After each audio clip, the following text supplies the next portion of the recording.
This is Sanatana Daiva Diaries with AI. Tradition meets technology. Dharma meets digital. నమస్కారం. మన సనాతన ధర్మంలోని అద్భుతమైన ఆచారాలు, వాటి వెనుకున్న సైన్స్ను డీకోడ్ చేసే ఈ విశ్లేషణకు స్వాగతం. ఈరోజు మనం ప్రతిరోజు చూసే, తరచుగా చేసే ఒక చిన్న పని గురించి మాట్లాడుకుందాం. అదేంటంటే, మనం గుడికెళ్లగానే ముందుగా చేసే పని గంట కొట్టడం. అవునా? అసలు ఆ చిన్న శబ్దం వెనుక ఎంత పెద్ద తత్వం దాగి ఉందో తెలిస్తే మీరు ఖచ్చితంగా ఆశ్చర్యపోతారు. పదండి, ఈ దేవాలయపు గంట యొక్క అసలు ప్రాముఖ్యత ఏంటో ఈరోజు పూర్తిగా తెలుసుకుందాం. మనం గుడికి వెళ్ళగానే దేవుడికి దండం పెట్టుకునే కంటే ముందే టంగమని గంట మోగిస్తాం కదా. అసలు ప్రార్థనకు ముందు ఆ గంట ఎందుకు మోగించాలి? తరతరాలుగా వస్తున్న ఈ ఆచారం వెనక అసలు కారణమేంటి? ఇది కేవలం మన పెద్దవాళ్లు చెప్పారు కాబట్టి మనం గుడ్డిగా ఫాలో అవుతున్న ఒక పాత అలవాటా, లేక దీని వెనుక ఇంకేదైనా బలమైన కారణముందా? ఎప్పుడైనా ఆలోచించారా? సరే, దీని గురించి కొంచెం లోతుగా వెళ్దాం. పైకి ఒక సాధారణ ఆచారంగా కనిపించే ఈ గంట మోగించడం వెనుక ఉన్న అసలు కథేంటో ఇప్పుడు చూద్దాం. సనాతన ధర్మంలో గంట మోగించడం అనేది కేవలం ఒకానొక పద్ధతి మాత్రమే కాదండి. అదొక ఆధ్యాత్మిక మేల్కొల్పు. సింపుల్గా చెప్పాలంటే, దేవుణ్ణి నిద్రలేపడం కాదు, మనల్ని మనం నిద్రలేపుకోవడం. గుడిలోకి అడుగుపెట్టేటప్పుడు మన బుర్రలో 100 రకాల ఆలోచనలుంటాయి కదా. ఆఫీస్ టెన్షన్లు, ఇంటి సమస్యలు, ఇలా ఎన్నో. కానీ ఆ గంట మోగించిన మరుక్షణం ఏమవుతుందో తెలుసా?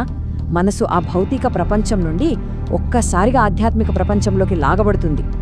మన లోపలే నిద్రాణమై ఉన్న చైతన్యాన్ని తట్టి లేపడమే దీని ముఖ్య ఉద్దేశ్యం. ఇకపోతే ఆ శబ్దం మన విశ్వంతో ఎలా కనెక్ట్ అయి ఉందో ఇప్పుడు చూద్దాం. మీరెప్పుడైనా గమనించారా? గంట మోగించినప్పుడు శబ్దం వెంటనే ఆగిపోకుండా ఆ ప్రతిధ్వని అలా కంటిన్యూ అవుతూ ఉంటుంది. ఆ నిరంతర శబ్దం మరేదో కాదు, మన విశ్వం యొక్క అత్యంత పవిత్రమైన ధ్వని, ఓంకారాన్ని సూచిస్తుంది. ఓం అనేది కేవలం ఒక పదం కాదండి, ఈ సృష్టి మొత్తానికి మూలమైన ధ్వని.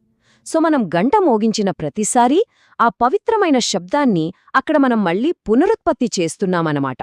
ఒక రకంగా చెప్పాలంటే ఇది మనకు ఆ భగవంతునికి మధ్య జరిగే ఒక డైరెక్ట్ కనెక్షన్, ఒక విశ్వవ్యాప్త సంభాషణ లాంటిది. మరి దీని వెనుకున్న సైన్స్ గురించి మాట్లాడుకుంటే, ఆధ్యాత్మికత, సైన్స్ ఎలా ఒకదానితో ఒకటి అద్భుతంగా కలిసిపోయాయో మనకు స్పష్టంగా అర్థమవుతుంది. మరియు ఇది అద్భుతంగా వివరిస్తోంది ఏమిటంటే, ఆ ధ్వని ప్రయాణం ఎలా జరుగుతుంది అనేది. ముందుగా గంట మోగుతుంది, ఆ వెంటనే గాలిలో ఒక స్పష్టమైన ప్రకంపన, అంటే ఒక పవర్ఫుల్ వైబ్రేషన్ సృష్టించబడుతోంది. ఈ వైబ్రేషన్ నేలుగా మన చెవులను చేరుకొని మన నాడి వ్యవస్థను తాకుతుంది. మూడవది, ఈ ప్రాసెస్ వల్ల ఏం జరుగుతుందంటే, మన మెదడులోని నెగటివ్ ఆలోచనలు, పరధ్యానం మొత్తం ఒక్కసారిగా ఎగిరిపోతాయి. అంటే మన మెదడులోని ఎడమ కుడి భాగాలను ఏకం చేసి మనస్సును అత్యంత ఏకాగ్రతతో కూడిన ప్రశాంతమైన స్థితికి ఈ గంట శబ్దం తీసుకొస్తోందన్నమాట. ఇక్కడే ఒక అందమైన మ్యాజిక్ ఉంది. ఇటు సైన్స్, అటు ఆధ్యాత్మికత, ఈ రెండు ఎలా బ్యాలెన్స్ అయ్యాయో చూడండి. సైంటిఫిక్గా చూస్తే ఆ ప్రతిధ్వని మనస్సును ఏకాగ్రత వైపు మళ్లించి మన ఫోకస్ను అమాంతం పెంచుతుంది. అదే సమయంలో ఆధ్యాత్మికంగా చూస్తే ఆ ధ్వని దైవిక శక్తిని ఆహ్వానించి మన చుట్టూ ఉన్న పరిసరాలను నెగిటివ్ ఎనర్జీ నుండి పవిత్రం చేస్తుంది. ఒకవైపు మన ఫోకస్ పెరుగుతోంది, మరోవైపు పరిసరాలు పవిత్రమవుతున్నాయి. అంటే ఈ రెండూ వేర్వేరు కాదండి, ఒకే సత్యానికున్న 2 ముఖాలు లాంటివి. మరి ఇదంతా తెలుసుకున్నాక దీన్ని మన రోజువారీ జీవితంలో ఎలా అన్వయించుకోవాలి? సనాతన దైవ డైరీ స్ఫూర్తితో చెప్పిన ఒక అద్భుతమైన మాట ఉంది. తదుపరిసారి మీరు గుడిలో గంట మోగిస్తున్నప్పుడు దాన్ని ఒక యాంత్రికమైన పనిలా కాకుండా పూర్తి అవగాహనతో చేయండి.